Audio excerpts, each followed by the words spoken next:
আমরা সবাই সুখী হতে চাই দুনিয়াতে, তাই না? আমরা যারা এখানে আছি আমরা সবাই সুখী হতে চাই না? কেউ আমরা ব্যবসা করে অনেক ইনকাম করে টাকা উপার্জন করে সুখী হতে চাই। কেউ মনে করে আমার একটা যদি বাড়ি হতো আমি সুখী হয়ে যেতাম।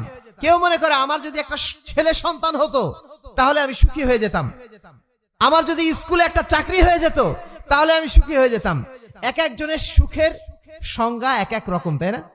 কিন্তু সুখী কিন্তু আমরা সবাই হতে চাই, আমরা সবাই সুখী হতে চাই।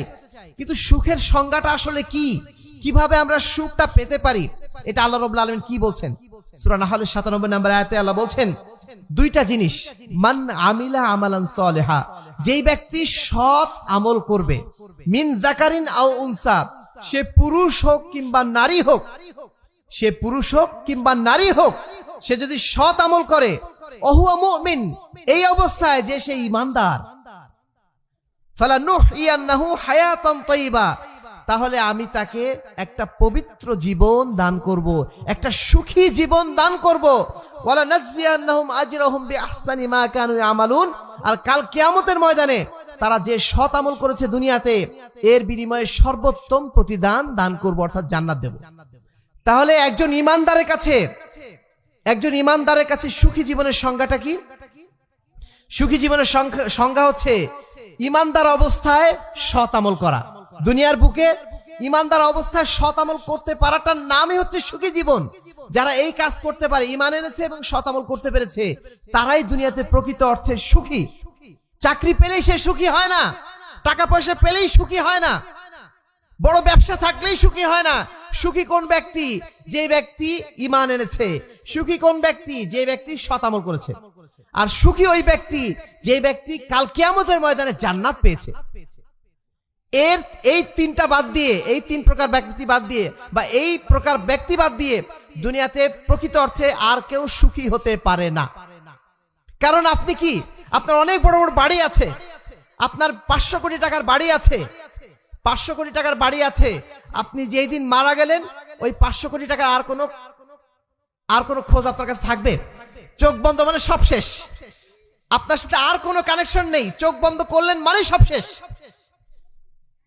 আপনি কাল কিয়ামতের ময়দানে যখন যাবেন, আল্লাহর সামনে যখন দাঁড়াবেন, আপনি যদি জাহান্নামী হন, আল্লাহ না করুক, তাহলে কি অবস্থা হবে জানেন?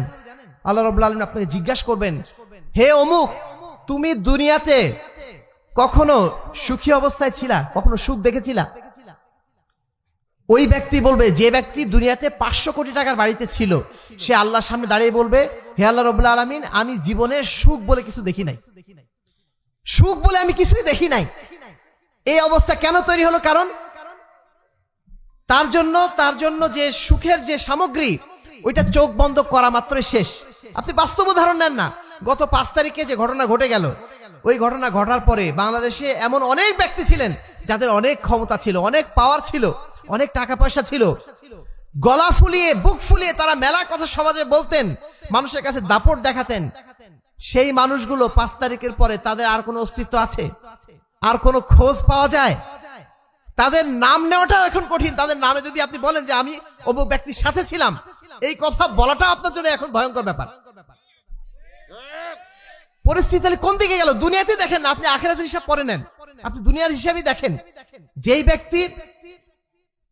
ব্যক্তি এত ক্ষমতার অধিকারী ছিল, সেই ক্ষমতা নিতে আল্লাহ রাব্বুল আলামিন কয় সেকেন্ড লাগছে? যখন আমরা ৫ তারিখে বসে আছি, আমাদের সাবেক প্রধানমন্ত্রী পালিয়ে যাওয়ার সংবাদটা যখন পেয়েছি, তার ১ মিনিট আগেও আমরা কখনো ধারণা করি নাই যে এই ধরনের ঘটনা ঘটতে পারে। ১ মিনিট লেগেছে, ১ মিনিটও লাগেনি আল্লাহ রাব্বুল আলামিনের কাছে। কুলিল্লাহুম্মা মালিকাল মুলক তুতিল মুলকা মান তাশা, আল্লাহ বলছেন তুমি যাকে খুশি, কুলিল্লাহুম্মা মালিকাল মুলক, নিশ্চয় আল্লাহ রাব্বুল আলামিন যাকে খুশি মুলকিয়াত দেন, রাজত্ব দেন, এবং যাকে খুশি তার মুলকিয়াত, রাজত্ব ছিনিয়ে নেন। তো দুনিয়ার আপনার মাল সম্পদ, দুনিয়ার ক্ষমতা, এটা ২ সেকেন্ডের ব্যাপার আল্লাহ রাব্বুল আলামিন ছিনিয়ে নেওয়া। সুতরাং এটা আপনার গর্বের বিষয় নয়, এটা আপনার সুখের বিষয় নয়। আপনার সুখের বিষয় কোনটা? আপনি যে আমলটা করছেন ওটা আল্লাহর কাছে পৌঁছে যাচ্ছে, ওটা আল্লাহর কাছে জমা হয়ে যাচ্ছে, ওটাই হচ্ছে আপনার সুখের বিষয়। হয়তো আপনি দুনিয়াতে খুব বেশি সম্পদের মালিক না, কিন্তু আপনি 5 ওয়াক্ত সালাত পড়তে পারছেন, আপনি 5 ওয়াক্ত সালাত পড়তে পারছেন, মানুষকে কিছু দান খয়রাত করতে পারছেন, মানুষের জন্য কিছু কল্যাণকর কিছু করতে পারছেন। মনে রাখবেন আপনি দুনিয়াতে সবচেয়ে সুখী ব্যক্তি, যদিও আপনার মাল সম্পদ